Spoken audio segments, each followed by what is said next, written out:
All right. Welcome to In the Paint. We're here tonight. Of course, it's what day is today? Today's Tuesday night. I see one of my men coming in. So again, welcome to In the Paint, the live stream here on StreamYard. Tonight, no Max 611, so that means we're not getting cut off. So everything is good in that respect. But let me bring my boy in here. We're gonna talk about some sports tonight. We got a whole bunch of different things. Good evening, sir. How are you tonight? Good evening, Mr. R. Can you hear me? Because this is the first time I'm not using my headset. Exactly, but I can hear you loud and clear. Thanks for joining me. You know what I'm saying? I appreciate that. It might be just the two of us tonight. I don't know. Hey, Whatever, it's all good. You know? I figured I'd bring you upstairs to my skybox tonight. Nice. Looks nice. Looks very well lit as well. So, you know, chilly out there. y'all listen, tell me about it. This morning I woke up here, it was like, okay, where's my jacket at? You know? It was 68 degrees this morning. Yeah. Well, check this out, bro. We had like 55 out here. So yeah, it was crazy. I love it too, but I'm just saying, the change, it happens like right so quickly. You know what I'm saying? You're not really prepared for it. You know what I mean? So listen. Oh, here we got another brother coming in. I got my man, Mr. David Sanford. And of course, this is my man Dominique Donardo. And let's add Mr. Sanford. What's up, brother, man? Hey, what's up? Hey, what's up? There he is, rocking his New York Met hat. You know. Now, actually, this is it's not actually. It's No? no, it's a company that I found. It's like called Residency, and this hat is actually called The Garden. Gotcha. And then It's just that the colors. The colors, you know? It's also Knicks, but Yeah. it's called The Garden. And then they had another one called the Soho. They have one for the Bronx, and Okay. yeah. Okay. I hear you. Well, thanks for joining us tonight. Yeah. Glad to be here. Okay, cool. Listen, we're gonna get into it and right on schedule, because this young man, Mr. Sanford, and I, we attended many a game at Shea Stadium, so we were Met fans growing up. Yep. And the good news. So, billionaire Steve Cohen purchased the New York Mets for $2.4 billion. This is going through, but it's also pending approval. I think it's like they have to get 23 out of 27 or 29. Yeah. To go along with this before it can go be official. But this is good news for me, and this is good news for a lot of Met fans as well. Now, I know I've jumped off the bandwagon for a little bit. I'm not gonna lie, I did, because I was getting turned off with the Wilpons were doing, just a whole mismanagement from top to bottom. I hated the trainers because you could never get guys off the disabled list, and when they did, they got right back on it. It was just inexcusable in my eyes. I'm not a fan of that. I'm not a fan of that type of management. But now changes are coming, and thank God. Hopefully, this brings about a new hope, some optimism. What's the thing I always say? Hope springs eternal. It's very true in this instance. It's very true in this instance. You know what I'm saying? So I'm just like, thank God. And I'm happy. I'm also happy that the Wilpons they only control a little bit. I know Cohen has like 95% in. You understand? There's no, the Wilpons have nothing, absolutely nothing, no say so, nothing to do with that. It's all on this guy here, and thank God for that. Yeah, I agree. Well, I just want you to know that I put in my bid, and I was about I was about almost $2 billion short on it. We were about this far apart. So right. But I will say, I'm optimistic. Mm-hmm. I tell you, when it was the Wilpons and the Double Days, that's when the Mets were winning, and they were actually spending some money. Once the Wilpons took over the show, and then from Fred to his son Jeff, they got very tight with the purse strings, and the coupons, the cheap-ons, and however fans wanted to call them. I've always stayed a Met fan because I just root for the team, but I didn't. I really didn't invest too much in terms of what they were going to do. Sometimes they'd surprise me, sometimes they wouldn't. And like you say about the trainers, I think that the training staff was like working on commission or something because it was like the more bodies they had, the more they got paid because exactly. Yeah, they were straight trash. I'm sorry, go ahead, Dave. No, I agree with that. So as with being a Met fan in general, hope always springs eternal. With or without a new ownership. But this gives us a more reason to have some kind of hope because the guy's got money. I think he's going to be like one of the richest owners. Yes. In all of American sports. So the signs are there that would lead me to believe that they would do something, and I'm sure that he's going to want to come in and make a big splash. Right. What it is, I don't know, and I don't know even like who's going to be available for next year. But I right now I'll just be optimistic about it. And I think I have reason to be optimistic. Okay, well said, brother. Brother Dom, you want to chime in on this one? Hey, though I am not a Met fan. Right. I still like the Mets. I know that sounds crazy, but I'm not a Yankee fan that's anti-Met. I just hope the best. Because you know what, guys? It's been a long time. Let's be honest. Y'all see it a lot more upfront and, personal than me. For sure. But it's been a long time coming. But again, what can he do? I hope it ain't part of that deal we heard about the last time he was going to sell the team where he still has some kind of control for 8 years. I think they got rid of that. Yeah, I hope that's not part of the deal. And I hope the other people that he brings in with him are, baseball savvy. Right. You could have money, guys. Let's keep it real. Yeah. Plenty of owners that have money can't get out their own way. Yep. So let's hope he brings in some good people. I don't know about the GM. Do you come in, it's your money. Do you reinvent the whole wheel, get your own GM, your own president, let them hire the manager? Like almost an expansion team. You're starting from the basement. Let's do it right. Not saying you got to get rid of all the players, but at least get your management in place. Again, sort of like, I hate to use the Knicks as an analogy, but sort of like what the Knicks are doing right now. Right. Yeah. They got all the management pieces in place. Now let's move forward. And the Mets have some good young talent, guys. Let's not act like the Mets are. No, they got a good core. Yeah, let's not act like they're trash, guys. I'm a Yankee fan. I ain't gonna call them trash. So they got some good young talent. Yeah. They just need. They need to be kind of cultivated, so to speak. Yeah, do the right thing. That's what it is. You know what I mean? Agree, Dom. I agree. Right. Now I'm gonna put my boy's comment here, even though it says Mark Cunningham, but that's the wrong comment. So forgive me for that. Where the hell is that at? That's the wrong one. Yeah, this guy, my man Howard Spade, he said A-Rod should have bought the Mets and given DeGrom to the Yankees for free.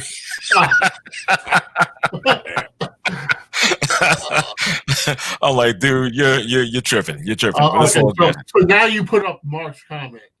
Yeah, exactly. I made the mistake right there. You know what I mean? No, I assume that was geared as a joke. Yeah. This was the Mets. They would just give up players. Right. Take on the Canoes of the world. Right. Let's hope this is the new. That's because the GM was his agent. Right. Yeah. Well, and you know what? And that's another thing I want to bring up about this sale and whatnot, and how it could affect Brody. I'm not a fan of Brody from jump. So now, and David, you had mentioned the fact about this guy might want to make a splash. Maybe not so much with free agency, but getting rid of the GM. Maybe. I will say this. I think that the Mets, unfortunately, in the past, several years, they developed a culture of losing. Right. And I will say that even in their inception, they were loved because they were losers. They were the lovable losers. And so losing has always been connected to the Mets image. Right. And, so that's why when they won, the couple times that they did win it all, it was such a huge thing because people, it was like rooting for the underdogs, even though the 86 Mets were definitely not underdogs. No. But the culture around Shea and Citi Field has often been that of losing. And what I mean is not the players. It's a mentality of acceptance. Right. And I use I'm not a Yankee fan, but I'm not a Yankee hater. Right. And I use the Yankees as an example. There are certain teams and franchises that are associated with winning. So the Yankees, the Patriots, teams like I guess the Lakers and so forth, where they have an expectation of winning, and that needs to be the new mindset around Citi Field. Indeed. Indeed. So I always say all you got to do is look to the next borough. I mean, literally, the layout, Queens. You go over the bridge right there, the Thrive Neck Bridge. You're right over there in the Bronx. That's all as far as you have to look if you want an example of how to create a winning environment. And then the players that are looking at coming to a new team and the Mets as an option, they will see the Mets as a place where they have an opportunity to win. Anybody that goes to the Yankees, they always say this, I've been a Yankee fan all my life. I always wanted to put on. No, you've been following, you want to win. And you know that this is an organization where winning is the expectation. Right. So that's the culture that needs to be created around Citi Field. I think it will be. I really do believe so because, like I said, the pockets are very deep, obviously. And he's going to be able to go out and get players to compete. Hopefully, he's a fan. You understand? I think he is a Met fan. From my understanding, he's a lifelong Met fan, which is great. So it's not just a business thing for him. He legitimately wants to see the Mets succeed. I mean, Will Pond was a Dodger fan. There you go. And that's why you have an ode to the Brooklyn Dodgers, from the Rotunda to, of course, the Jackie Robinson, 42 right there in the Rotunda. And that was the complaint when Citi Field was first built, is that it looked more like a monument to the Brooklyn Dodgers than it did the Mets. And then they had to convince them to paint the walls blue. Right. And different things like that, to make it look more like the Shea Stadium definitely felt like the Mets Stadium. Citi Field felt like it was this tribute to the Brooklyn Dodgers, and the Mets happened to inhabit it. And it took a little pushing from fans to say, we do have some history. And let's showcase that. You should walk in there and feel that you're in the Mets ballpark. Beautiful ballpark, but again, it came from the mindset of someone who was a Dodger fan trying to recreate, I guess, his childhood of going to Evans Field. So that needs to be, at the forefront that it is a fan with deep pockets, as you said. And has a personal stake at wanting the Mets to win, other than just being a business decision. Right, and I think that's a huge key. You want to chime in? You look like you're moving around a little bit. Did the outside of Citi Field, like when you're coming in, doesn't it sort of resemble Ebbets Field? It is. It is a complete recreation. The Rotunda is a complete recreation of Ebbets Field. Right. That's what it is. And it's a beautiful ballpark. I like it, and I like that old turn to the old, but it was like too much Ebbets and very little of the Mets and Shea and over the years they added a lot more things to make it look like the Mets Stadium. But when it first opened, it definitely just looked like he remade Ebbets Field. Yeah. Yeah, well, that was the problem. He couldn't understand. I'm just happy that Cohen is a Met fan and will look to have this team be much more competitive.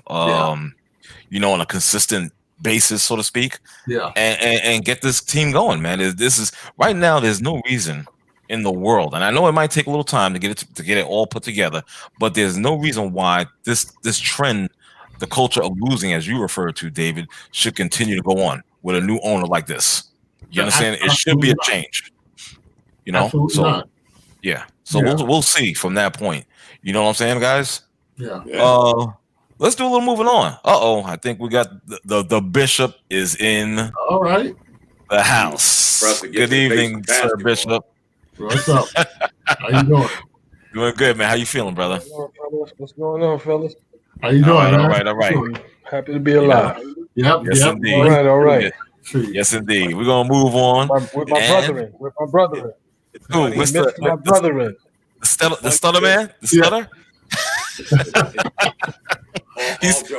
All jokes aside, before we go any further, it's funny Bishop brings that up. I was in the hospital for like 2 days.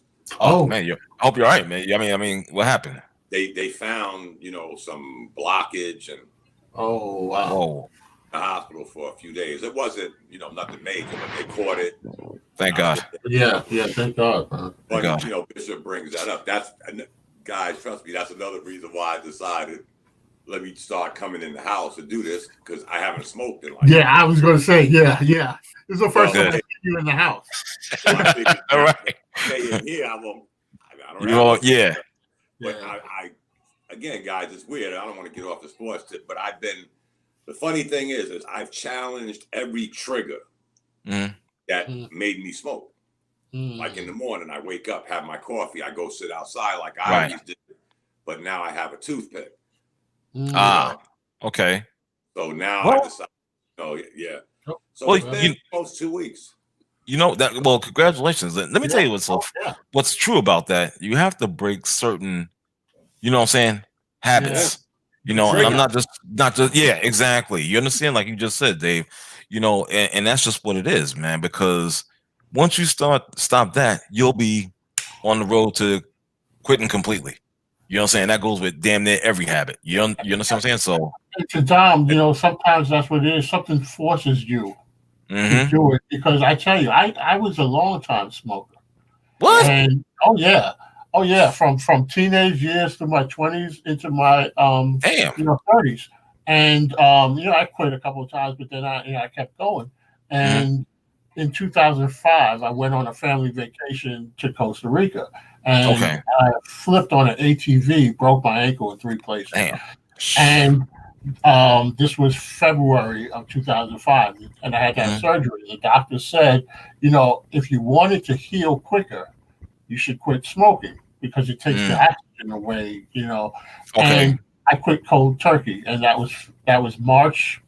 I want to say March 1st, 2nd, 2005, and I haven't touched a cigarette since. God bless, brother. So exactly. It was the breaking of the ankle that forced me to make a decision. So, Dom, that's happens like that. Weird story, Dave. I had just got all my stuff in the mail from the VA, the pads, the gum. And I said, you know what? They say pick a date. Monday's Labor Day. I'm going to start this Monday. Right. I never made it to Monday. But that being said, and trust me, guys, when you're there, you go through all the. I was mad at myself. I'm in there first. Doctor came in there. Hey, you're gonna be all right. I'm like, fuck. I did this shit. Hey, you'll still be able to do everything you was doing. Just got to stay off the cigarettes. That's right. There you go. There you go. You did it to yourself, Dave. You just smoke it. That's right. Right? Yep. But it's difficult. Tell you, Dave. I've heard my friends tell me, especially my buddy in California, Don, better stop testing those triggers. But sometimes whatever works for you works for you. That's right. Yesterday, not after I'll stop. Yesterday was the weirdest one, guy. Because I decided to go to my neighbor's house because he came and he did my grass for me. So I went to his house, and I guess my wife must have told his wife I was in. So I'm in there now. Smoke. Don't be afraid to smoke. Smoke. Right. Y'all my last test. Y'all the last test. I I don't know many people that smoke except them, but they're in there, and I see them looking at them. I'm like, don't worry about it. Oh, then smoke. I want you to stop, but But that there you go. That's Dave, because I don't know anybody else that smoked. Right. Oh, but they were funny. They was going in the corner like little kids. I know. Trust me, I know. I did 1 hour at a time, not 1 day at a time, 1 hour at a time. I hear that. Yeah. Hey, listen, let me welcome my boy Nico, newly transplanted in Cali from Chi-Town. You know, what's up, Chi? What up, y'all? What up, fam? What up? Good to have you on, brother. Good to have you on, Dom. You know? All right, and you're just in time because we're about to get into some NBA real quick, man. The Houston Rockets head coach Mike D'Antoni will not return to the team next year, he says. This is long overdue. That's all I'm going to say right now. I'm going to let you guys play with this ball for a minute before I chime back in. You know what I'm saying? So who wants to start off this particular discussion? He'll have a job in 2 weeks. Yeah, you're not lying about that. That's right. You never lying about that. That's a strong possibility. I'm not going to deny that, you know? I'm going to give the floor to Bishop after this, but I heard this weird stat on NBA radio this morning. Okay. Over the last 4 or 5 years, I think it might be 5, he has the second highest winning percentage of any coach in the Western Conference. Dang. Then the one conference finals. He's done better and more than Doc Rivers. Wow. When Doc Rivers with the Clippers, guys. Right. Conference finals, he don't have the second best winning percentage. It shocked me when I heard this, but come on, guys, y'all know as much as we rag Houston, they have a pretty good record, don't they? They just tend to, go belly up in the playoffs. But the second highest winning percentage of any coach in the Western Conference. Guess who was number 1? It's not hard to figure it out. Steve Kerr. That figures. That figures. I was shocked. I was like, he'll have a job in 2 weeks. It might not even take 2 weeks. He's probably already got something lined up. Yeah. That's why he said I'm not coming back. Yeah. So the crazy thing to me is, so when I said this to you guys a couple of weeks ago, y'all all blew me up. Y'all was all like, you don't know what I'm talking about, this and that. It's like, his system is great for the regular season. See, it is superb for the regular season. And in the Western Conference, them winning that amount of games, playing with no big man is amazing. Yeah. And with Harden leading the league in all of the major stats, except for rebounding, I said to you guys, James Harden is statistically the league MVP. You guys all said to me, no, what you talking about, this and that. And then the stat man pulled up the stats. More points, more assists. You know who led the league in steals this year? James Harden? James Harden led the league in steals this year. No, come on, really? Yep. Yeah, he did. Wow. Only category that Giannis outlasted him was rebounding. Okay. And the blocks. And blocks. But right. Thanks. James Harden averaged 34 points a game with teams focusing on stopping him. That's crazy. Wow. That is crazy. Those good points. Good. I can't argue with that. Nah, me neither. But let me just, what my man Dom in the NC was saying about the winning percentage. See, this is where I have a problem with D'Antoni, to tell you honestly, is the fact that, all those stats are great. That's wonderful. You win a lot of games, but can you get it done in the postseason? That's the defining the difference right there for me. You understand? All those wins, but doesn't translate in the playoffs. That's my biggest beef with him. So it makes me question, really, how good is he? You understand? Maybe that's a bit out of line for me to say so, but I got to get that off my chest. I'm going to ask a question to you guys because you're much more knowledgeable about it than I am. But with all the credit to D'Antoni as far as his winning percentage during the regular season, has he ever had a team that was favored to win? Phoenix Because was his best shot. Yeah, Phoenix. So with the Houston teams, he's never had a team that was actually favored to win. No.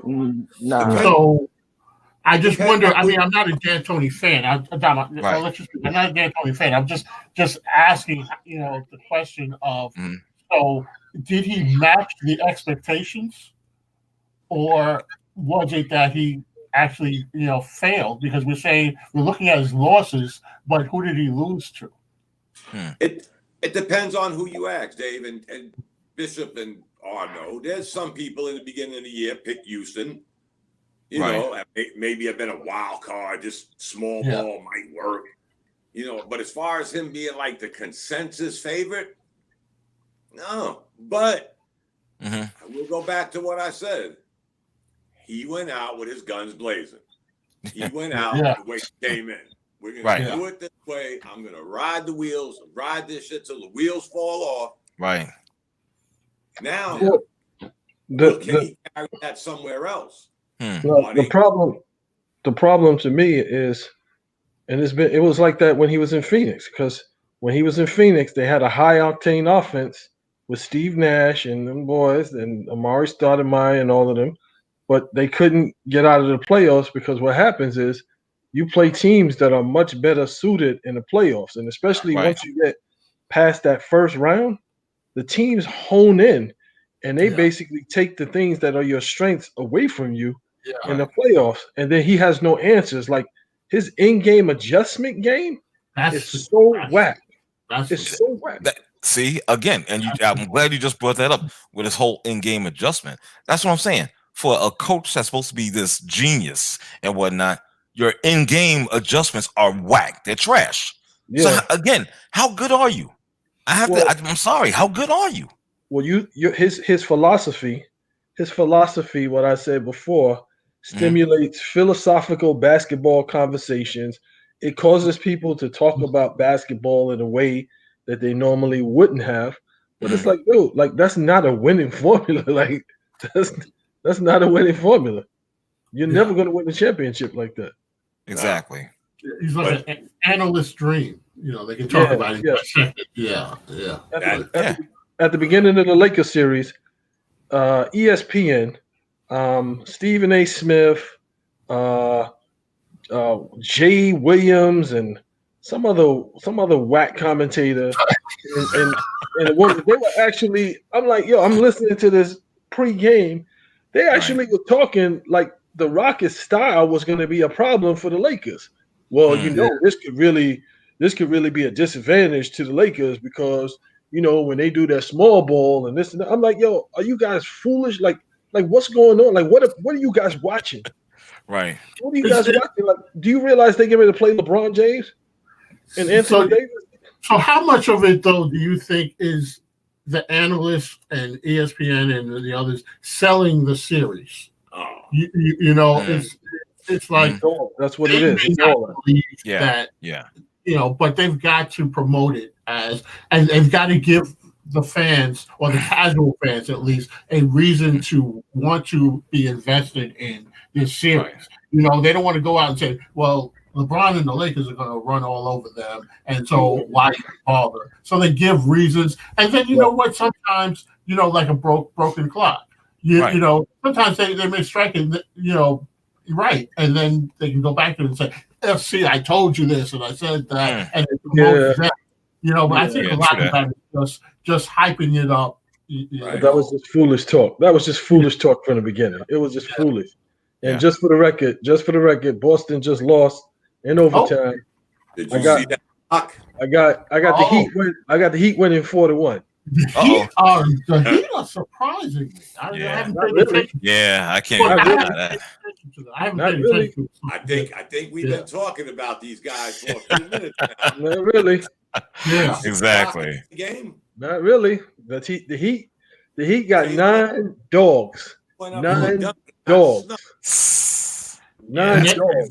So they may be a case of built for the playoffs, as opposed to, because what I wanted to ask you guys too is you guys touched on it before when Bishop, you mentioned about the MVP numbers. So with Harden, the other person that they always talk about is Giannis. And what do you guys think about it? Because usually people talk about MVP and they talk about the regular season, but then they talk about how somebody did in the playoffs, and then they promote that, especially if they win. But Giannis, he's not doing well in the past couple of years in the playoffs either.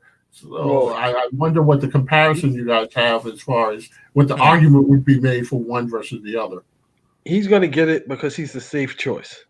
LeBron deserves it because he's still doing it after how many years? He's still putting up numbers.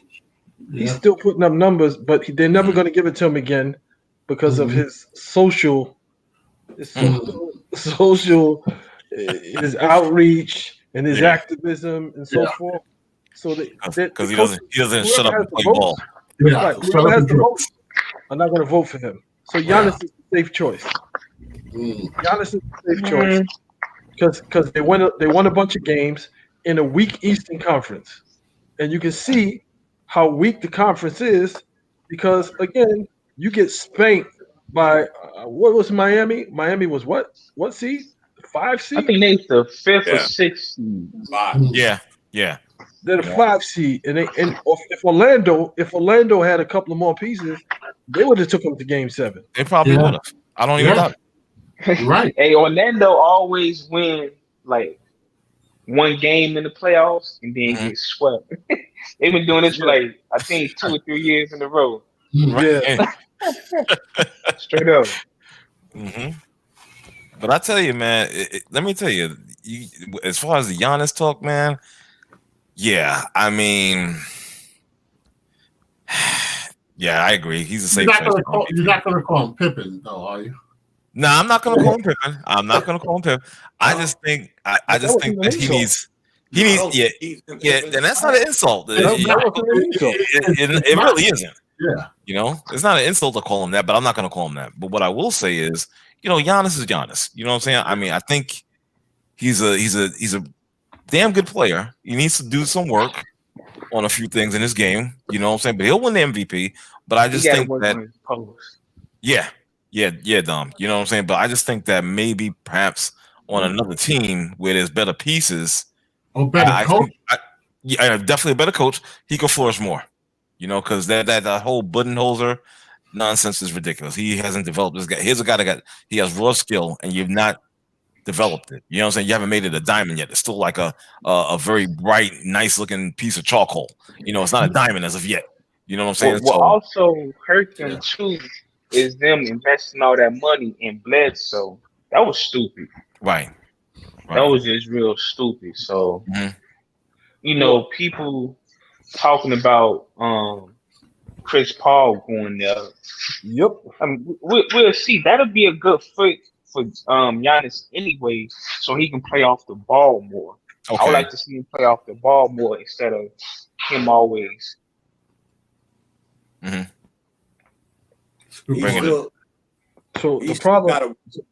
still got to work on things himself, guys. I mean, I always say this: we could blame the coach because it's easy, but if he has Chris Paul, then he doesn't have to worry about that. He can just cut to the basket because you're not going to stop him from just dunking all over you. No, you're not. But he's still developing game. So that's true. Like Bishop said, in the playoffs, and we've seen it the last 2 years, you block him off from what he does. I don't care who the point guard is. You build that wall, and you don't let him get through the wall, and he's Giannis. It's kind of hard to do in the regular season because you're playing different teams every night, every other night. But in the playoffs, you're playing the same team. And when the Raptors created that blueprint last year, guys, we talk about this all the time. Yeah, they did. Right. When the playoffs come, everybody followed the blueprint. Yeah. So you think a point guard though like Chris Paul would allow Giannis to then be able to concentrate on improving the elements of his game that he would need because he doesn't have to worry about the things that with Chris Paul, he wouldn't have to do certain things. So he can then take his time and energy and focus on the things, Dom, that you said that he needs to work on, instead of, sometimes, it's like the case of where you spread yourself too thin and you're never really good at, anything. You're good, but you're not exceptional because you spend too much of your time focusing on things that you shouldn't have to focus on.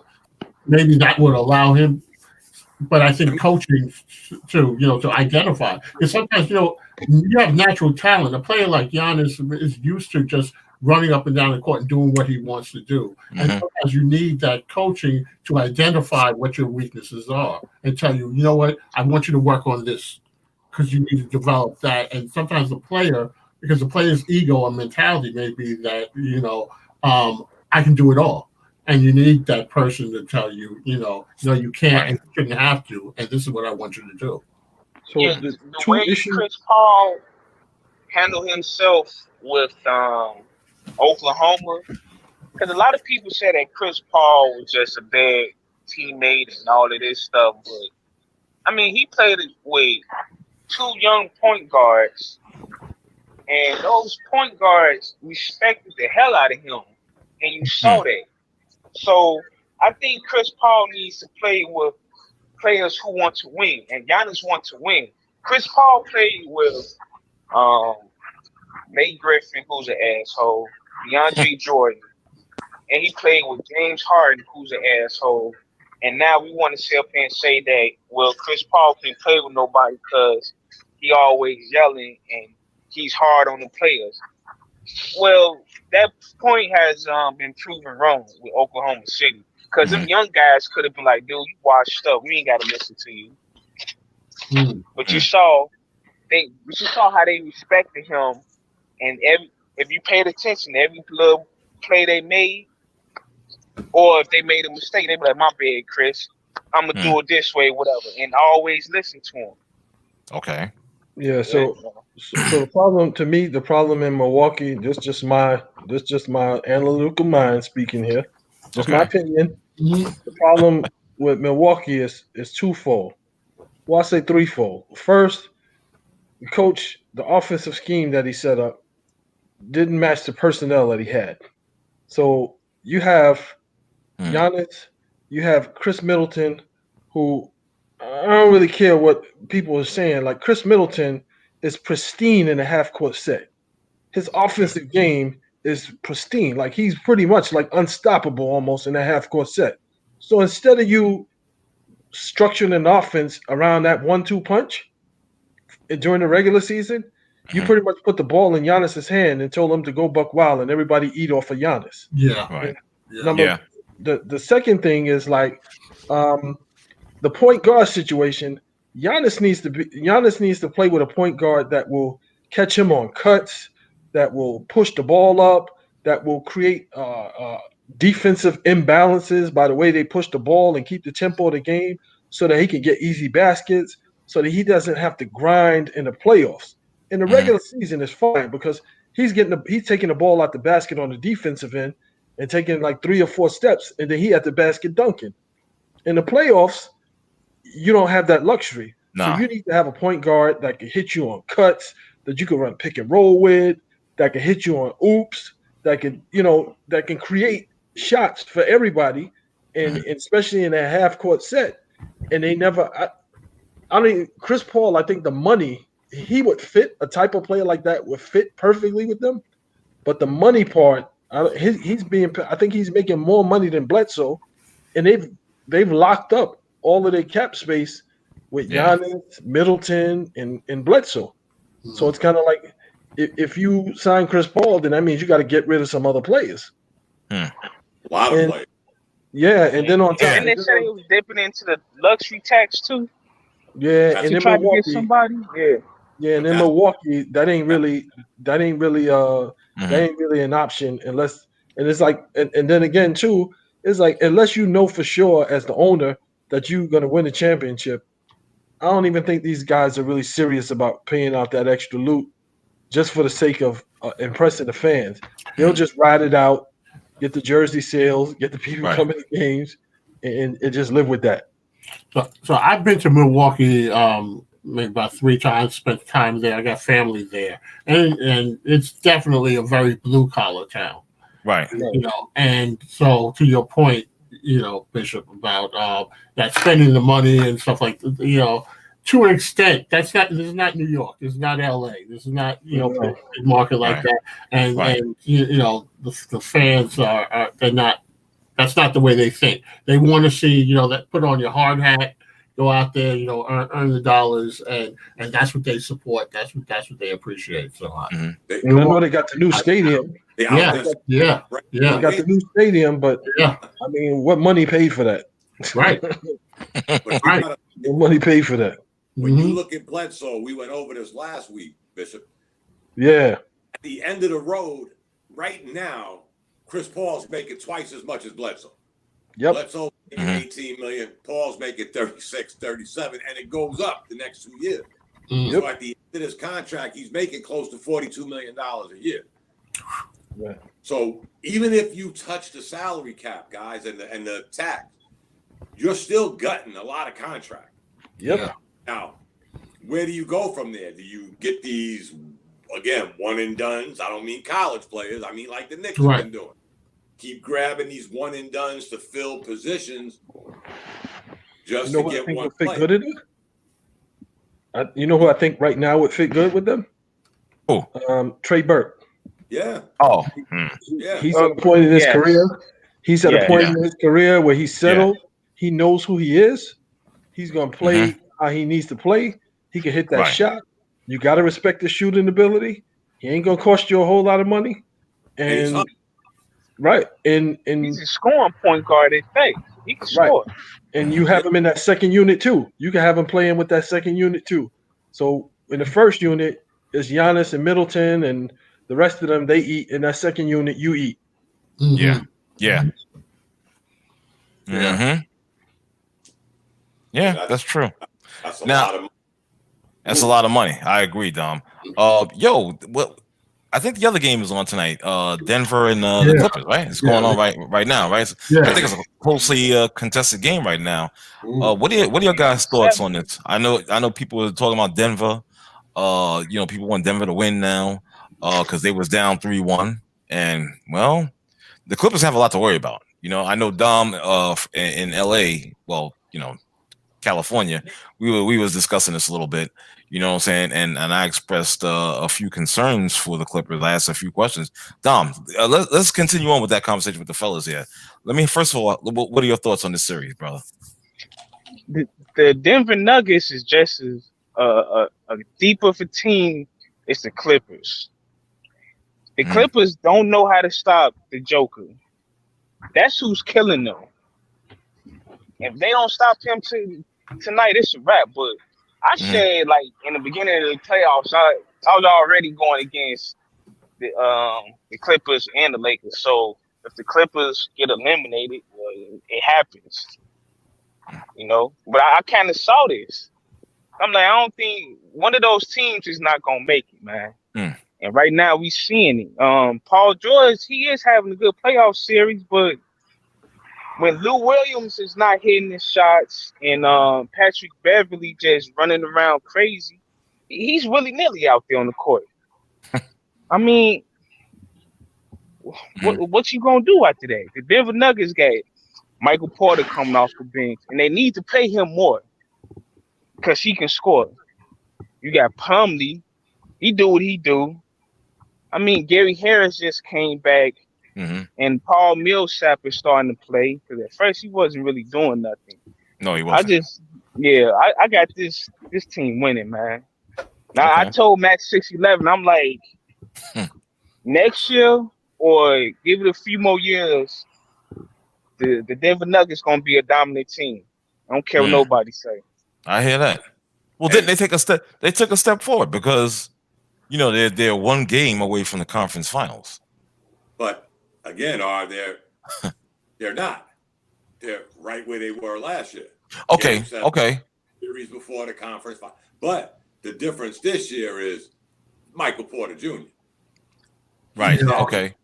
Now, whether they win or not, I want them to win just because I don't like Doc Rivers. I just throw that out there. I'm not a real fan. Highly overrated. The first big three, you only get one chip. You ain't done jack in LA. You ain't even get to a conference final. And you're approximately 36 minutes away from not getting it to again. So that's the only reason I'm pulling for them. Then I hear that.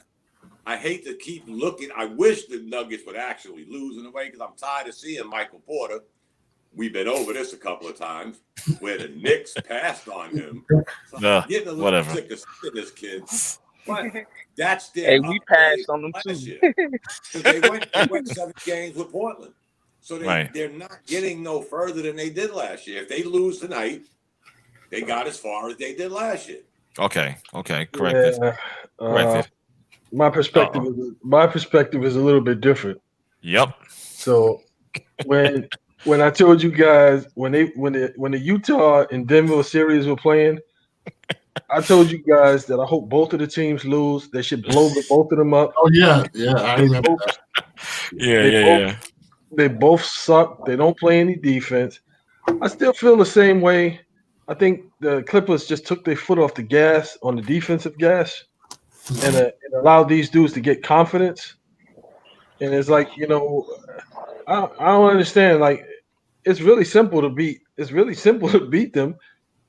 Joker brings the ball up. Don't allow him to get comfortable at all. Don't allow him to dribble the ball up. Don't allow him to get comfortable. And if he's that far away from the basket, you can put a guard on him until he gets across half court.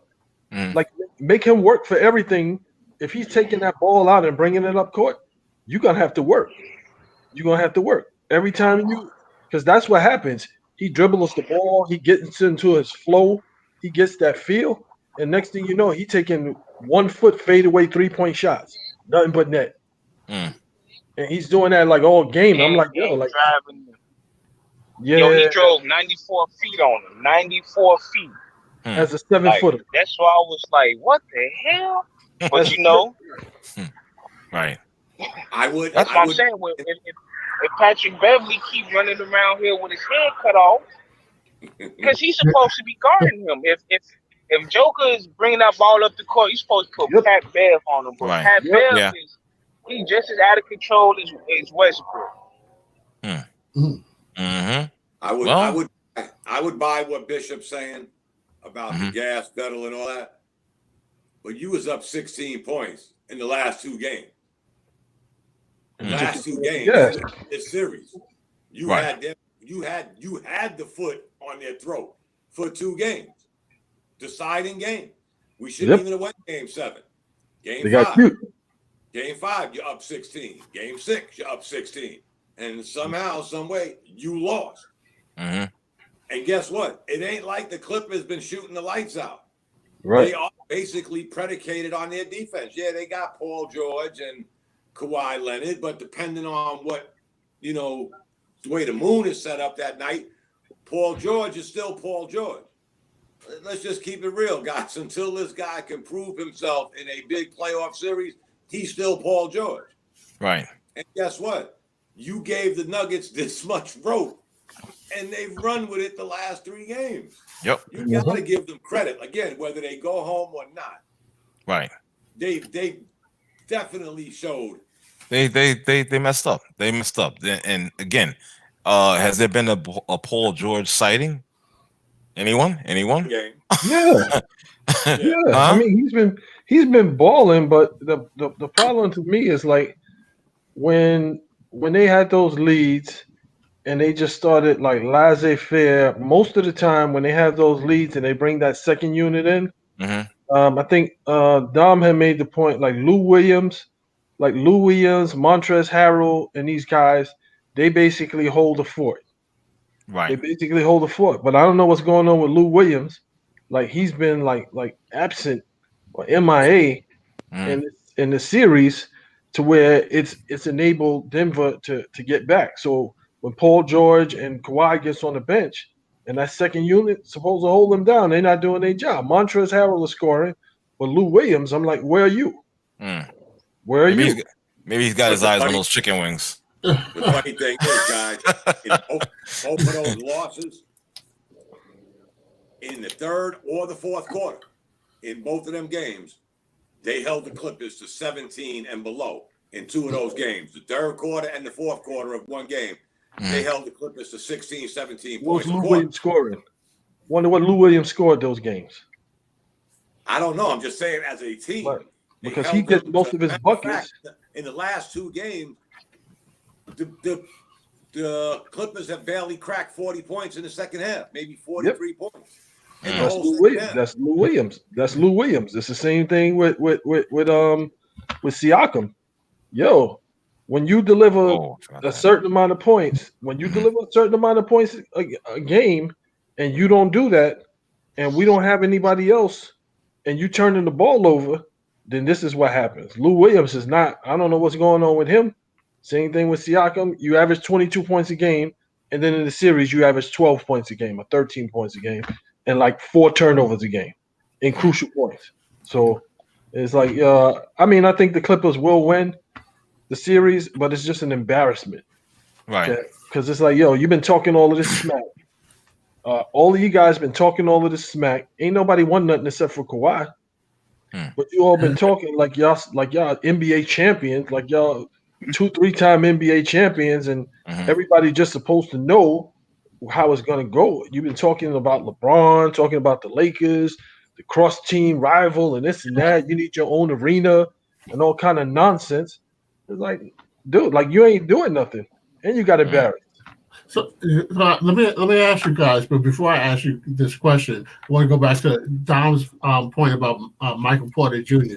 You know, I stopped getting uptight about who the Knicks passed on or they couldn't have, only because as long as I've been a Knicks fan, I can tell you that had they drafted this one or had they drafted that one, they probably would not be the player that so Michael Porter Jr., what he's doing in Denver, he probably would not have done in New York for whatever reasons are. And so kind of jokingly, but I like, you know what? I stopped doing that because I would stress myself. Oh, we could have had him. We could have had that. But don't feel bad. Hey, listen, Chicago could have had him too. We chose Kobe White, and I ain't mad at that. Knicks are a different animal, though. That's going back to that losing culture that I was talking about, before. So I don't get worried about that. But the question I wanted to ask you guys is the nature of this playoffs in this bubble. Do you think the fact that maybe the neutral, because they're basically every night you're on a neutral site. How much do you think that might play into some teams that are used to feeding off of the crowd energy? I mean, they got the people, up in there that they're watching from home and stuff. But I mean, the feeling of being in the arena, because home court advantage really means nothing in this. Right. So I wonder how much of that, maybe with the Clippers, they don't have that energy of playing in front of the crowd in LA, and so it sort of evens the playing the court out, because you remove the home court, type of feel to it. So I just wonder if that has anything to do with anything. That's an interesting take. You know what I'm saying? But let me just say this: as a professional NBA player, it shouldn't really affect you. It shouldn't. You know what I'm saying? It shouldn't. Consider, all things considered, with the whole pandemic. You know what I mean? But with all things considered during this pandemic or whatnot, they understand what the situation is. This is where you have to be a professional ball player. Yeah. You understand? And kind of forego all that, with the home court and whatnot. You got to distance yourself. You're in a new place now. You understand what I'm saying? So there's no home court advantage. Get adjusted to it quickly. Otherwise, your ass is going to be going home from the playoffs. So you understand? Yeah, it's the NBA, not the development league. Right. The good thing about developmental league. So that whole idea of no home court and this and that, ballers are ballers regardless. So if you know that you're better than a certain team, it doesn't matter where you're playing. You could be playing in a high school. You could be playing in the driveway. Right. Yeah. If you know that it's like it just is what it is. Like it's like everybody knows LeBron James is still LeBron James, regardless of where they're playing at. Regardless. Kawhi is still Kawhi, regardless. It's just like some of the guys, like I said, for some reason, they feel like because they've hyped themselves up on the Clippers, that teams are just going to fold. Teams are just going to bow down to them, and Right. it's just not the case. Mm-hmm. And I want them to win. I want them to win because I so want the Lakers to chastise them, boy. I want the Lakers to chastise them and let them understand that LeBron, the king, is still a king. Until you dethrone him, it doesn't matter if you got your own arena in LA and all of this other nonsense. Shut your mouth. Do something. Do something. Stop all the sideways talk. You know? Right. Hey, so let me just show y'all something, because I'm outside walking around, so if I could zoom in, which I can't, this is the Anaheim baseball stadium right here. Oh, okay. Right. Okay. So I'm like literally a 5-minute walk. Mm-hmm. And I wish this corona was over with so I could experience this shit. Yeah. Straight. And I think they do got a game today, if I'm not mistaken. Because I hear them. Wow. But I can't even y'all can't see it like that because I can't zoom in. Right. Yeah. I'm like literally a 5-minute walk, man. Yeah. Wow. It sucks out here. It sucks. What stadium is that? This is Anaheim Stadium. Anaheim. So you over there by Disneyland and Knott's Berry Farm? Yeah, Disneyland is like probably about a 10-minute drive. Yeah. Yeah. Okay. Balling out. Yeah. So it's my surroundings. I love it out here, man. I know you do, brother. I know you do, man. But every morning, well, not every morning, but on the weekends, like I just come out here with my dog and we'll walk around the stadium, do 2 laps. Yeah. Wow. Just chill. You know what I'm saying? Yeah. Ain't nothing wrong with that. Nice. That's nice. Yeah. Hey, speaking of your boy LeBron, man, I know I didn't promote this one, but we gotta talk about this for a little bit. What are you guys' thoughts on this story with this LA sheriff challenging LeBron James to match his reward money for the gunman that shot those 2 deputies out in Cali, out Compton, actually? Did you see my response? Hold on. You saw my challenge? I did see you. I didn't see it, but yeah, I got a challenge for him. Oh, no, that's right. That's right. I did see that. Yeah. 4 little letters in there. That's right. Exactly. I saw that. But just the whole thing is like, wait a minute. Why? That's the thing I found. What happened though? Because I'm sorry, though. Here in LA, but so what happened in LA with the 2 cops that got shot? Right. They're trying to say LeBron James, like, kind of instigated that or something. Like, nah, did they? No. Nah, they. It was more of the fact. Why would they bring his name up? That's what I'm trying to figure out. Exactly. My thing is because and I could be incorrect, but from what my understanding is, since LeBron is so outspoken about these things socially, you understand? And he's like, well, why don't you put up some extra money to help, get this gunman who's still on the loose caught? I wanna respond to this because I didn't hear about it until you posted it. And I saw that response, but I'm gonna tell you what I dealt with over the weekend. So when it first happened, I'm a member of a Mets fan group on Facebook. I was a member of 2, but I left one of them because it just got too ridiculous with all the racism and stuff. But somebody put up a post about it, Dom Smith. And they were asking, I wonder how Dom Smith feels. Is he going to walk off the field and cry over these 2 cops that got shot in California? And so the whole thing is, when you are like LeBron or any professional athlete who has taken a stand, people don't want to address what you took a stand for. So they'd rather pick at and say, well, you talked about this, but are you going to talk about that? Even though it's not for LeBron to talk about.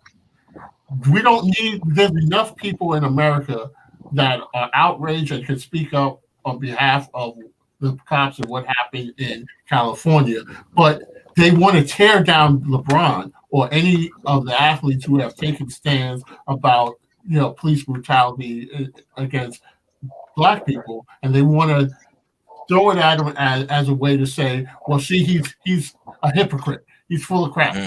But, my question to them is, when LeBron spoke or when Don Smith spoke and cried, where were you? Did you care? So everything is a response or a reaction to what the person stood for rather than addressing the situation that caused them to speak out in the first place. So I think that's what the whole thing is. Okay. They stupid, man. See, I said all that, and you just nailed it. They stupid. Exactly. And it's being disingenuous, right? And it's being disrespectful and manipulative too. Because first of all, this is what I heard and why this stuff is going on. It's gang activity, and it ain't got nothing to do with the Bloods and Crips out here. It has something to do with the police officers being in gangs and being officers at the same damn time. So why would she bring up LeBron James' name? Exactly. LeBron James is speaking up on police brutality. That means a cop is out here is abusing a citizen, not two, you know what I'm saying, gang members abusing each other. Mm-hmm. That's what that situation is. Right. Well, that was Compton, right? Yes. Yeah. Because I saw something. And it's not even Black gangs that's involved in this crap. Just let people know that. Well, I want to just address what you said, because that's a really good point that they're not talking about, because maybe a month or two ago, I saw a story about Compton, the sheriff's department out there, and there is like a unit within that department that is heavily tied to a lot of gang stuff and abuses in the community, and they protect one another. And there was one or two officers that tried to challenge that and speak out against them, and they were threatened and a lot of stuff. So I think, to your point, I think that's really what's happening is there's a lot of illegal activities going on in that Compton Police Department that somebody checked them on it.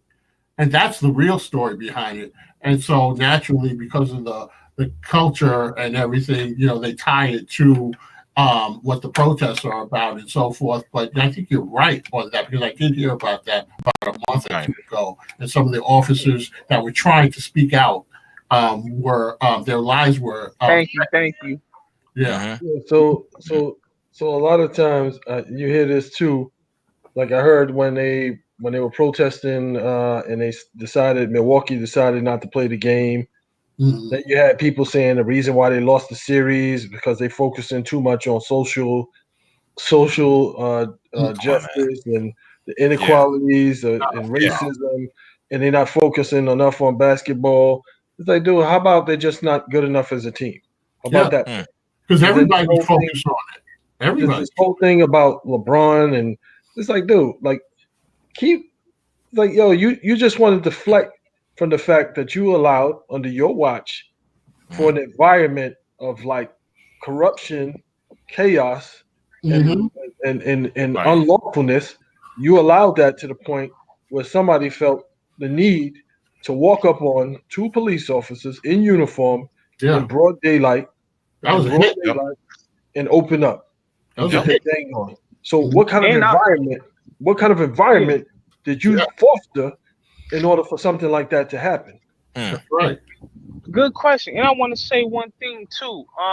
They were saying that it was protesters outside, basically saying like, this is what happens when you mess with one of ours. And I'm gonna say this: Black people, mind your business and stay out of it. Yeah, right. Because one thing, the media is not, like I said, this ain't got nothing to do with black gains. Okay. And Well, I hope, you can be BLM all you want to, but you need to mind your business out of this and let these people that's not your color, let them continue to protest and act the fool, because they had already been pointed out that majority of this protest stuff is coming from basically rich white kids who ain't got nothing to do with their life. So they then hijacked the situation, and they was the ones out setting up the bricks in these communities and doing all the tearing down. But I told people this when this first happened. I said, these kids is from freaking Wyoming and Montana. Right. I stay in Chicago. Yeah. Why would you? White people don't even come out in Chicago and go straight to 79th Street. And people know what 79th Street is. Now this situation happened and white people's on 79th Street tearing up stuff. Yeah. Come on, man. I've seen some reports. I'm not gonna lie to you. I've seen some reports. These is areas that they would not even if they come on some tourist shit, they just would not come in these areas. And I'm like, how the hell y'all make it all the way out here in my area? I ain't even like walking down 79th. I hear you. Hey, hold on for a second. Let me welcome my brother Moody. Moody, you're live with us. So thanks for joining us tonight, man. How you doing, brother? Yo, peace, y'all. How y'all doing, brothers? What's up, all right, brother? All right. Welcome. Good to see you. Yo, with LeBron, man. Y'all know what this is, man. That is that's because of his involvement with BLM. That's what that is that they just continue to keep a particular narrative going. I think that we've always been victimized by narrative. It's really disappointing to me as a free thinking kind of guy how we just fall so easily to like narrative. So like if a sheriff tells LeBron he didn't just tell him to match it, he told him to double it. So we're just dealing with pure sarcasm, right? We're dealing with wealth envy, we're dealing with take that, we're dealing with that kind of support.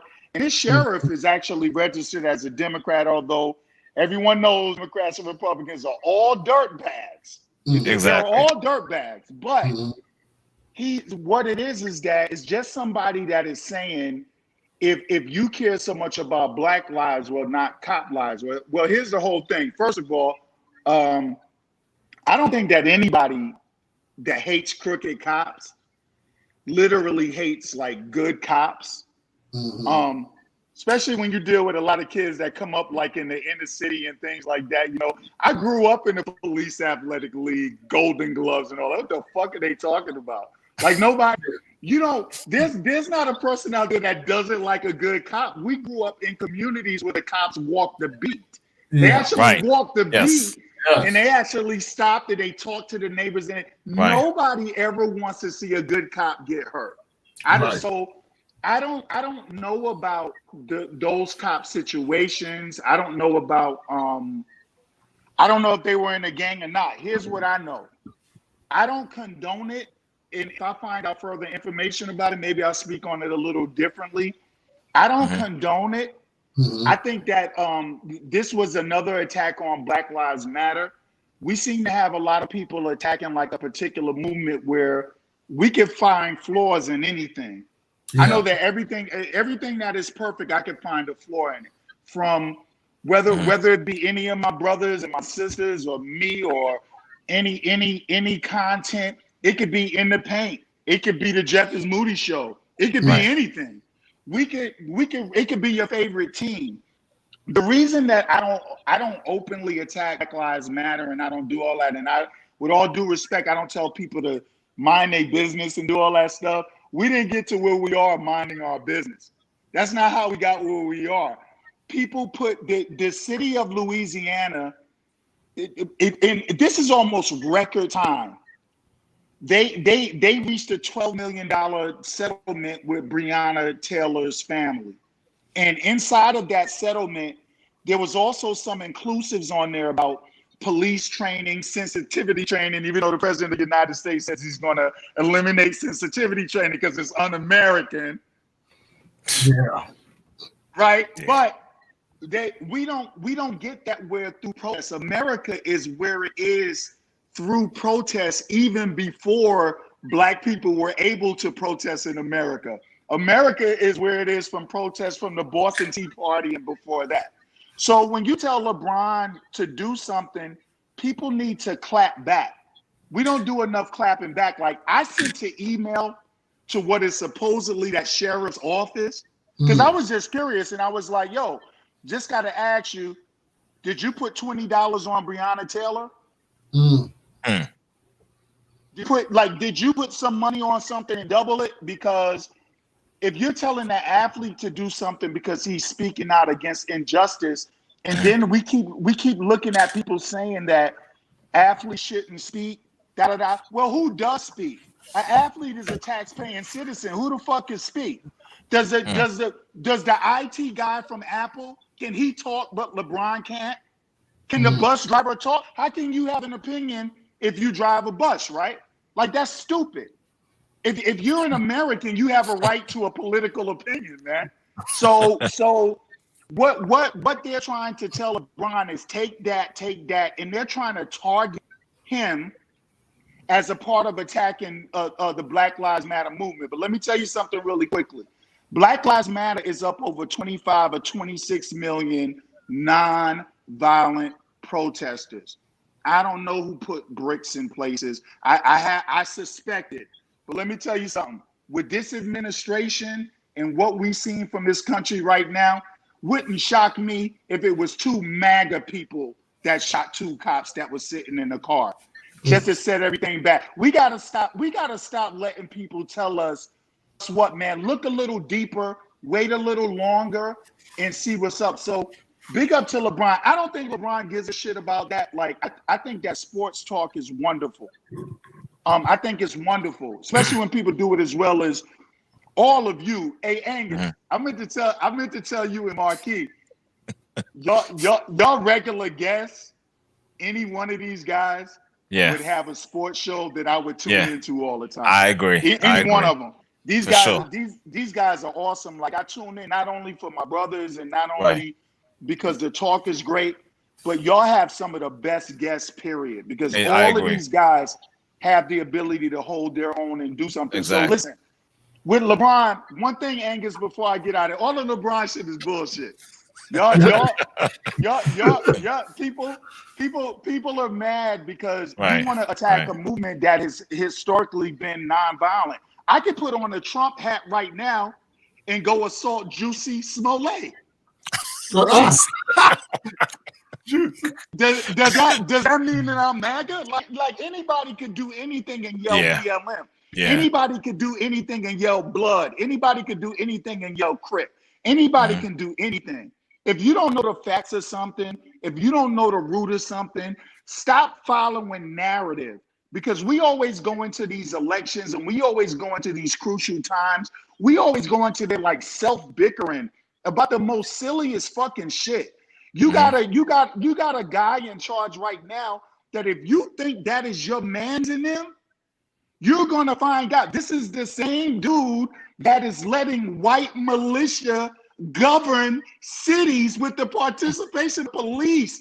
And if you weren't a Trump supporter and you walked through that militia, they would be happy to string you the fuck up. Yeah.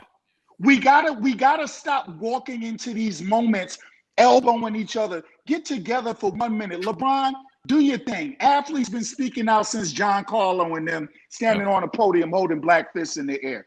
Yo, Angus, last thing before I leave, bro. I hope that y'all get around to, if not tonight, on another show.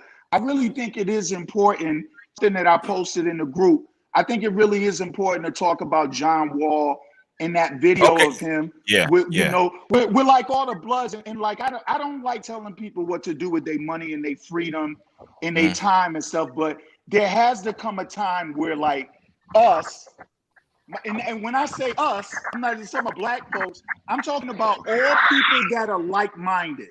Right. I'm talking about like-minded people, right? Right. So I'm talking about everybody from Dom on down, people that are like fucking minded. Right. It has to come a time where like we go.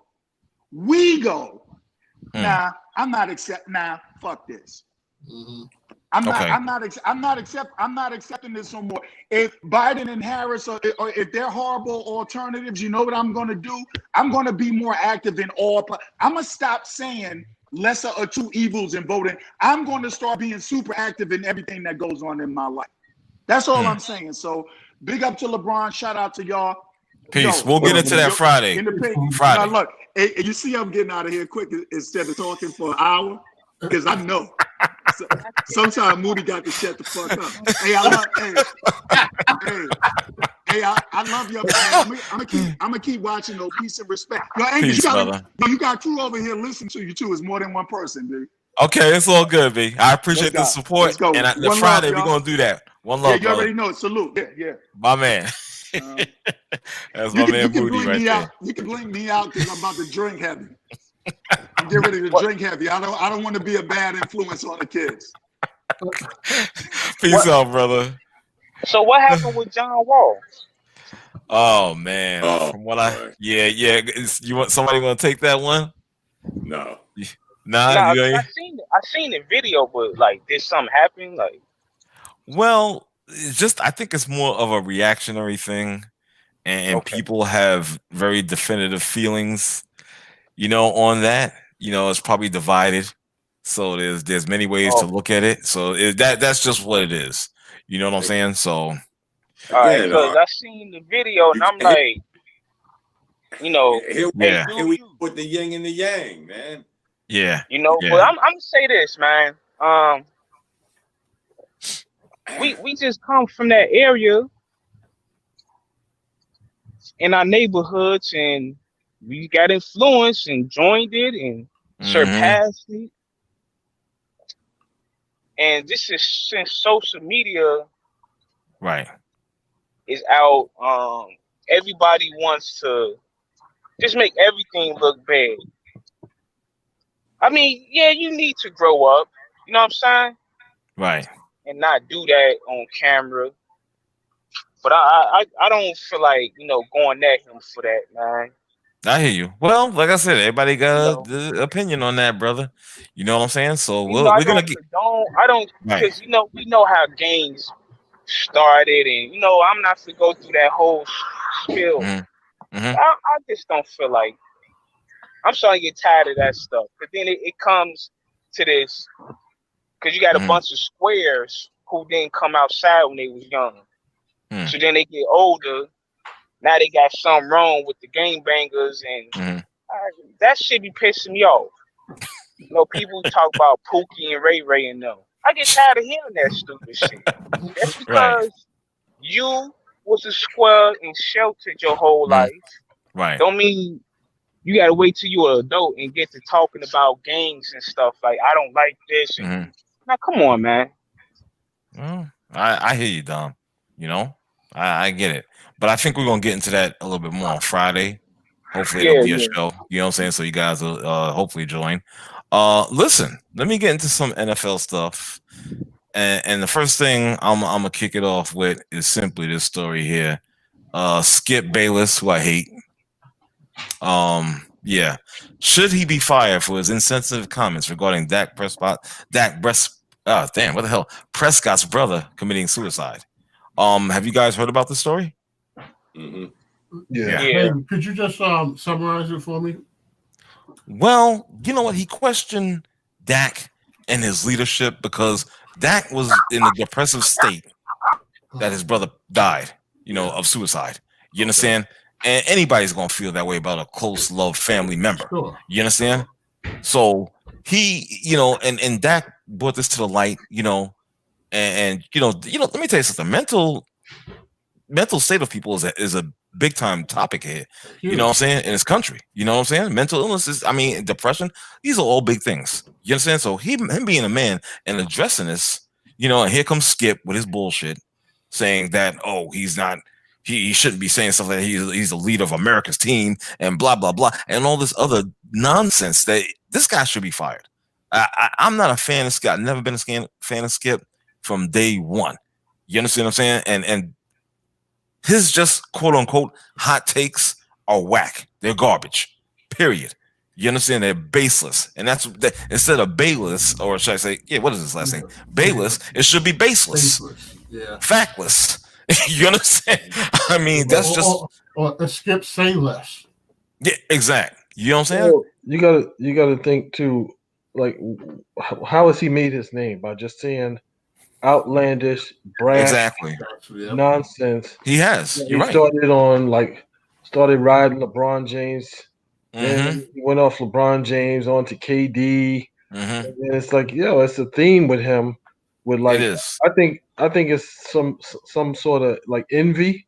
Number one, because you're in a position, and no matter what I do, you still. And when they make these announcements on like contracts and this and that, I think he has a real big problem with that, because you notice he only goes after the people who are like the high income earners in their respective sports. Right. He goes after those names. He doesn't go after, because if you feel that way, he's not the only one suffering from mental illness out there. So if you felt that way, you could have made this a statement. But it's like, I'm focusing on him specifically, because if I said it in general, then I would have to quantify it and I would have to back it up. But I'll say it about him because it's like I can say it. It's I'm gonna get some clicks. I'm gonna get some commentary. I'm gonna generate some conversation, and then I'm gonna get some people who actually like what I say, and then it makes me, it increases my platform, which is like it's stupidity. That's what it is. It's whack. I mean, I just think that he should lose his job. Period. I'm tired of him.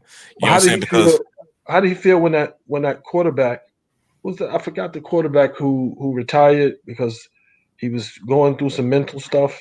You talking about Andrew Luck? There was a quarterback who retired. He was pretty young too. And Andrew Luck. Andrew Luck. Yeah. Whoever. No, from Indianapolis coach. And they were like, "Why is he retiring?" Injuries too. He's in a prime of his career and so forth and so on. And he was like, "Well, I'm depressed. I'm always hurt. I'm always hurting. I'm always this." It's like, okay, so he's the starting quarterback too. So why didn't you say that about him? Yeah. Why didn't you? If you're waiting for somebody to say you lost your job, remember back in the 80s, I was in Fort Hood when he started this fuckery with Troy Aikman. This is how it all started, guys. If you do some research, it goes back to that book he wrote, and where he was trying to subliminally say Troy Aikman was gay. Now, if you ever hear Troy Aikman, who happens to work for Fox, and it's been posted to him, what would happen if you saw Skip Bayless in the Fox studio? He said, to be honest, I don't know. Because he really wants to just clock this guy, but that's where it started. It started in like, I like to say between 86 and 88, when the Cowboys were on their run. And the first outlandish thing he said before the gay thing was the Cowboys had a better chance of winning the Super Bowl with Walsh instead of Aikman. Y'all guys might not remember all this, but they drafted a good quarterback after Aikman called Walsh. I think his name was Joe or Steve Walsh. Bayless, the Bayless then, who was the Bayless now, always took that approach of the total opposite in hopes that it would be right. Well, it didn't work out. Aikman and them won a few Super Bowls. Right. Then here comes the book and the gay thing. And I'll tell you what, guys, there's a couple of things in Texas you don't mess with. Yeah. You know, their food and their Cowboys. Track Skip Bayless's record after that incident with Troy Aikman. He didn't take a job in Chicago. They ran his ass out of Texas. And you heard nothing from him again in the great state of Texas. But he went on with this. Now, guys, think about this. I'm talking 86, 88. Right. It's what now? 2020. For sure. We're talking 30 years of doing this nonsense. This didn't happen. Trust me, guys. I was there. This didn't happen with what was the first name of it? Dave Cold Pizza. Yeah. Then it went First Take. Remember, it was called Cold Pizza. Then it went to First Take. Then he went to Fox. No, he's been doing this. And the funny thing is, guys, he was a great writer. He was a very good writer. But somewhere in the back of his mind, he thought the more outlandish I get, and there wasn't no social media, so it wasn't about likes and retweets. And he just went so far with the outlandish, and we mentioned this before, he parlayed a whole career behind it. But guess what? He parlayed other people's careers behind this. The Stephen A's, the Max Kellermans, the guys on FS1. They're all doing it now, guys. Right. He was the originator. He took it to levels that are bizarre, like with the Dak Prescott thing. But everybody's doing it now, guys. Yeah, so, but you know what? Go ahead, to me, no, it's okay. I'm sorry for. I'm doing Max 611 tonight. No, I'm cutting in. No, but seriously though, man. Listen, there's times where people just push the bar, man. And at what point do you stop crossing the line? You understand? And I get what you're saying. He's been doing this for years and years. But at what point do we stop this shit? You know? Because somebody's going, I hope it gets to a point where somebody does step to him and cracks him across the jaw. What line you know? When the sponsors say what line are you talking about? Huh? There is. I said, what line are you talking about? I'm just saying, when you cross a line, man, where it's too much on a personal note, man. There's no line. There's no more line. There's no line. Which is sad. I can't buy that. I get what you're saying, but I just can't buy that. You should not cross a certain line. No freaking way. I was going to say the same Bayless or R. Jones. There's no more line, R. Let's just come to grips with that. Jesus. It's like us now. We can sit here, though we don't go totally off the rail. But here's where people lose me today. With you have the right to say what you want, but then you don't. So there goes the line. We had this conversation not long ago, I think, where it was a different line in the sand. Right. There's no more line in the sand. Jesus. It's basically popular opinion. 34 years of doing it. Yeah. And what happened? It's not, trust me, Skip is totally off the Richter. But so is Stephen A. So is Max Kelly. So is the guys, what's the football player that is on FS1? I forgot his name. He used to play for a few teams. Martellus Wiley? Yeah, Marcellus right. Yeah. Right. They're all, there's no difference. Jesus. None. And it all started from Skip Bayless calling Troy Aikman gay in 1988. Yeah, it's funny listening to you tell the history. I just kept thinking, like, is Skip Bayless like the Wendy Williams of sports talk? There you go. Like the same thing.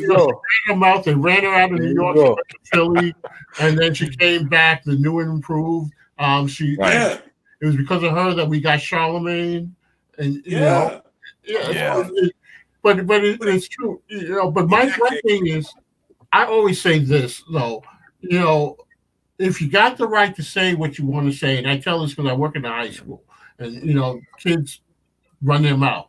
I said, you know, okay, you have the right to say what you have to say, but there are also consequences that come with what you say. Exactly. And you can't use as a defense and say, well, I have a right to say, yeah, well, sure you do. But then once you put it out there, you don't control it anymore. And how people come back at you, you can't say, well, they can't get mad. Mm-hmm.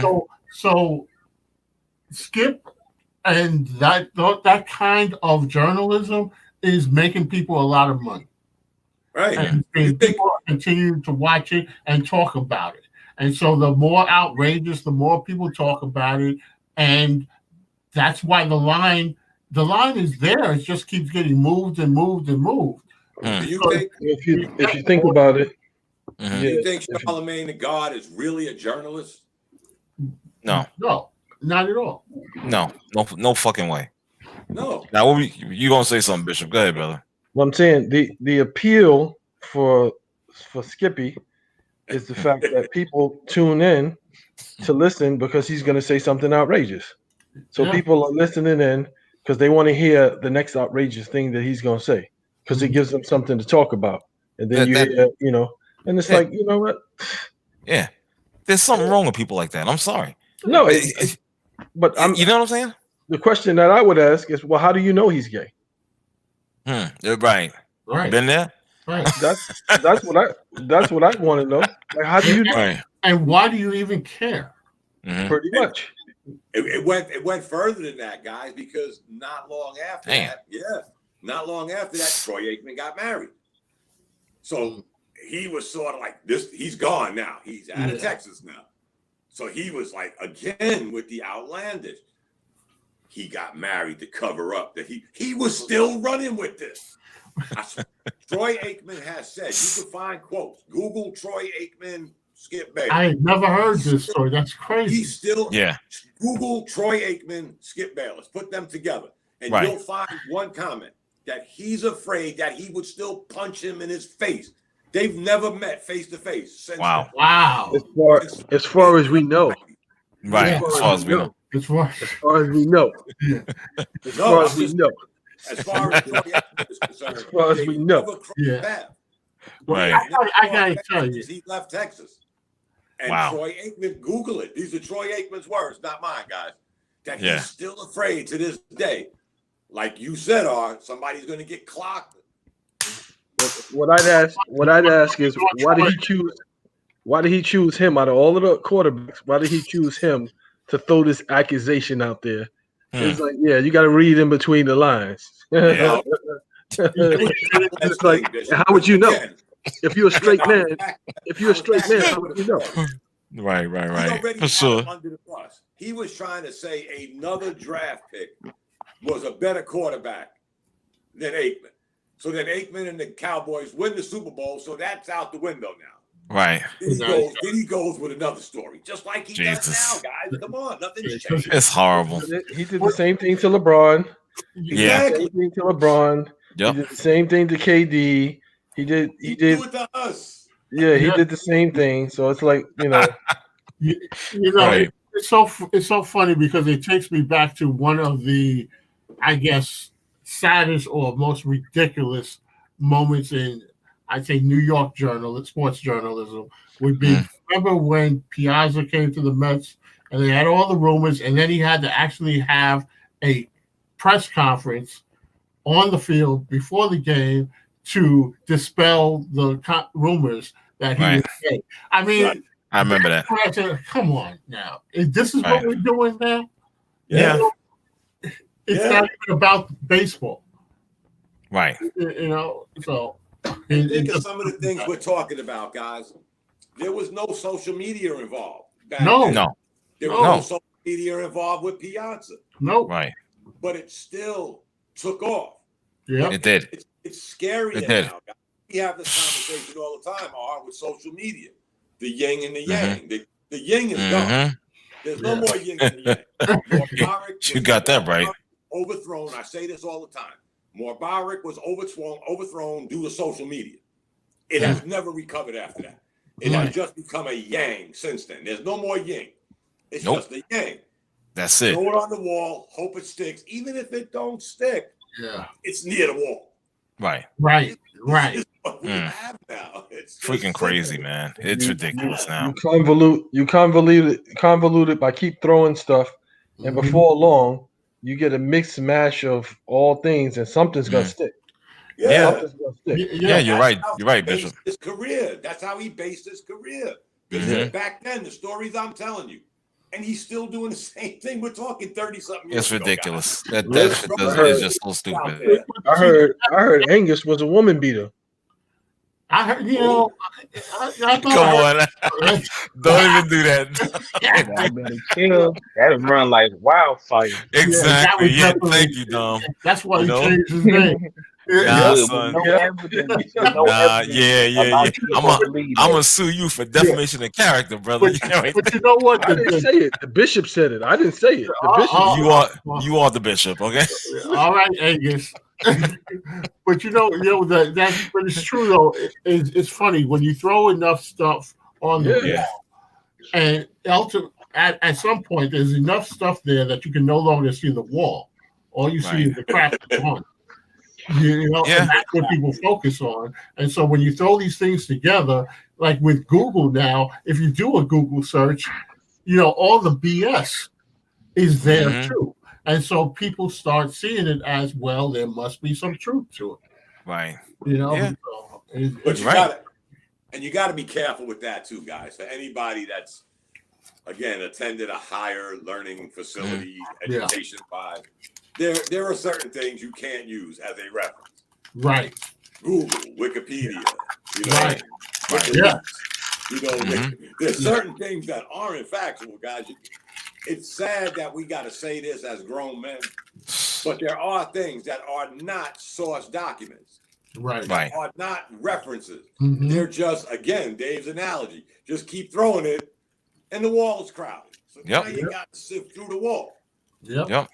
Indeed. I'm not saying everybody should, you know, research things from a scholastic point of view, because that's hard, especially nowadays. But for sure, you got to be careful, because depending on, again, going back to the left and right side of the aisles, you never know what you're going to get, because there's so much protection of each side that it's sickening, guys. But he'll never lose his job, because he's which is sad.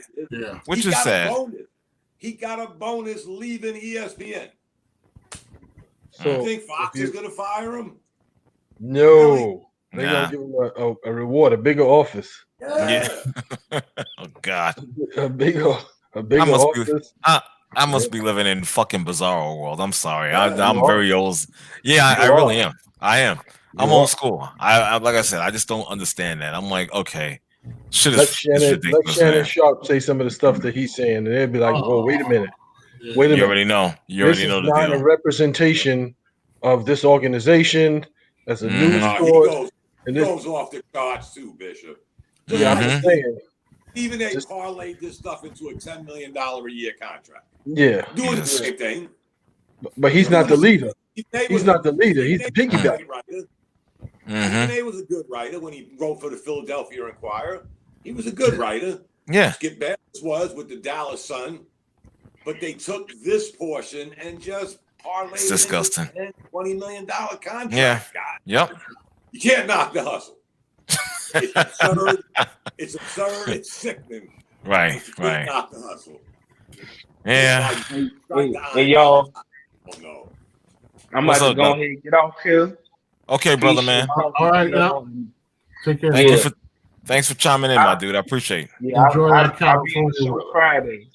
All right, y'all my dude. enjoy too. All right, brother. Thank you. Peace. Yep. So, you know what? This is gonna be my last topic for the night. You understand? Before I sign off, here we go. I gotta leave with a little bit of a bang. During that opening, week 1 game between the Kansas City Chiefs and the Houston Texans, the opening NFL game, during that moment of unity huddle where they were all had their arms locked around each other, the fans began to boo. They booed that moment, and let the record show that those fans, I hate them. You already know, because they were part of Kansas City. You understand? And I have a little bit of a history with fans from Kansas City, if you guys don't already know about it. I've gone on Twitter and I've urged and implored that Kim Jong from North Korea, Rocket Man, send 1 or 2 over to the state of Missouri and just obliterate it and kill everybody over there. I'm sorry. The state of misery. Yeah, I don't give a crap about those people. You understand? But again, another ugly incident during a supportive move of Black Lives Matter. You understand? And to me, that stood out as extremely disgusting behavior on their part. You know, it's inexcusable. And for that, I damn them to hell, to be perfectly honest. You know, and don't feel bad about it. You know, I won't. I won't be apologetic about it at all because, again, you are showing your true ugly side. You understand? And you're being brazen with it. You know, there's no respect at all. You want to talk about respecting the flag? Well, how come I could come up with images of you folks with the American flag shorts, your babies in American flag diapers shitting on the American flag? I don't even need to go on. You understand? But it's about respect, and you people don't have respect for us. So with that, I give a mighty 2 middle fingers up to you guys. Fuck all you that booed, and y'all could basically EAD. Yeah. For the most part. You know? Ooh, yeah. And that. Yeah. I'm pretty sure all of us were on the line when we discussed this a while ago. Yes, right. Yes, I remember. And what did you expect? You know what though? I expected a little bit different. You could cheer, you could boo, you could feel however you want. But this is where you're at. And I'm tired of people saying about a climate. Because this climate, again, I ran down the history in another show. This climate has been in existence since 2013. So let's stop with the instant potatoes. This shit has been going on for far too long. And there's been incident after incident in 7 years. And you think it's going to stop because R likes taking knees, Dave don't like taking knees? That's not the point, guys. The knee shit is out of the building now. Yeah. The horse has left the barn. That's right. If you're still taking a knee, the horse has left the barn, guys. Let's just keep it real, as we always say. Yeah. Right, for sure. Why are you still doing that? If you took a knee in 2016 and ain't shit happened, and you got all these fancy things on the side of all these courts on the back of your jersey, who's still paying attention, fellas? Yeah. Again, let's not get all politically correct. But before y'all did this, people said we got your back and didn't have your back. So we really are at this point going to get pissed off at who booed, who clapped.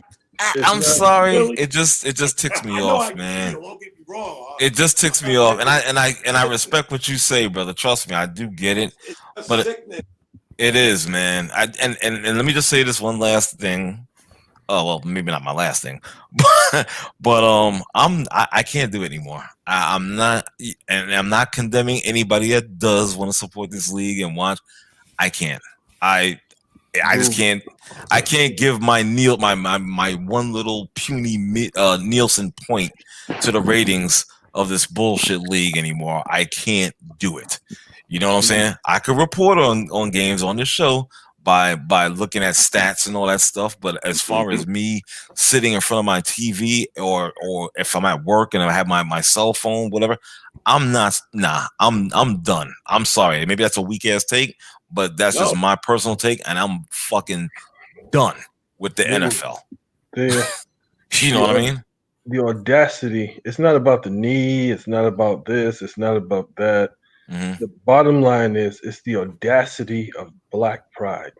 How dare you? The audacity of you to show some solidarity and some pride. How dare you?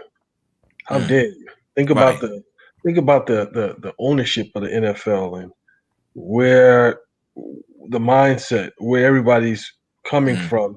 The audacity for you to have this, to have this pride. That's the problem. That's the problem right there. It's got nothing to do with the knee. It's got nothing to do with the flag. It's got nothing to do with that. It's just the fact that, you know what? I've done everything that I can to stomp that out of you, to get that out of you. And still here you come. And it's not, it's from people who you feel should be beholden to you. I've allowed you. That's it. That's the problem. Right. I agree because I'm saying, it's funny because when they started playing, when was the first game? Thursday? When was that? Thursday. Yeah. When they said that they were playing, I was so out of the loop. I was like, oh, they're doing preseason? I didn't even know this was the week one until Sunday, and literally Sunday, I realized, oh, this is actually the season. That's how far out of the loop I was. So when I heard about this, honestly, I was like, I didn't give a damn. I didn't care because my ability to care about them and what they are doing really got left with Dom's horse. I just don't care. And so when I see this, I don't have higher expectations. Right. So this is what I expect from them. But I will say to your point though about the audacity, I think that is the case because in this country, particularly for Black people, when you see Black people who are successful, there's always this sentiment or the narrative that somehow they were allowed to have this and therefore should be grateful and shouldn't dare speak up or question. You always hear that coming from, they where else could they make this kind of money and where else could they do these things? And it's not because they were exceptional at what they do.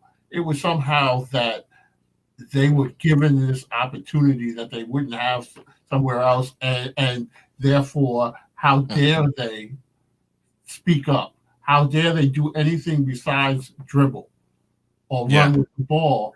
How dare you have an opinion? How dare you have, as we spoke about earlier, a political opinions on things living in this country when we have allowed you, because they come from the mindset of a time when we were not allowed to do anything that they didn't want us to do. Right. And so once we had the ability to do things on our own, it's like, oh, well, we allowed you to do this. We allowed you to have these freedoms, and therefore you should be somehow grateful for it. So the fact that you then turn back to us, it's like somebody who's hungry and you feed them with a dirty plate, and then the person turns, hey, this plate is dirty. Well, at least you got food. I gave you food, but I don't care about you that I would clean the plate for you. So it's the same type of mindset that there you go. So they gave us these freedoms in a dirty plate, but you should just be happy for what we gave you. So that's really the way. So I don't care.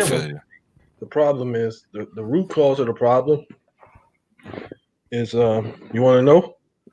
I think the root cause of the problem is we should have never taught you how to read. That's the problem. Because that's when all the problems started. That's when the problems started. We let you learn how to read. So if we'd have never taught you that, then you would have been subservient. Once you start reading, and that changed the game. Because then you learn how to think for yourself. You learn how to come to conclusions. That's deep. That's deep. That is deep. That's really, as I said, I've worked in education for 31 years. Right. And I tell you, the New York City public system was designed for the immigrant class. So the children of the immigrants that came in the 20s and the 30s, they wanted to Americanize them so that they could be the next factory workers. So, because the children of the elite didn't go to public school, they went to boarding schools. So if you look at the philosophy of the public school system, and they've changed a lot over the years, but when we were in school, they taught them how to follow instructions. The bells would go off, the sound changing of the shifts. And students were not taught critical thinking. They were taught, here's the information, You give you the information on Monday. On Friday, you have to regurgitate it on the test. Right. You have to say it's the way we taught it to you. Whereas the children of the elite went to schools where they were taught to think critically, so they were given scenarios. It could be in a historical context.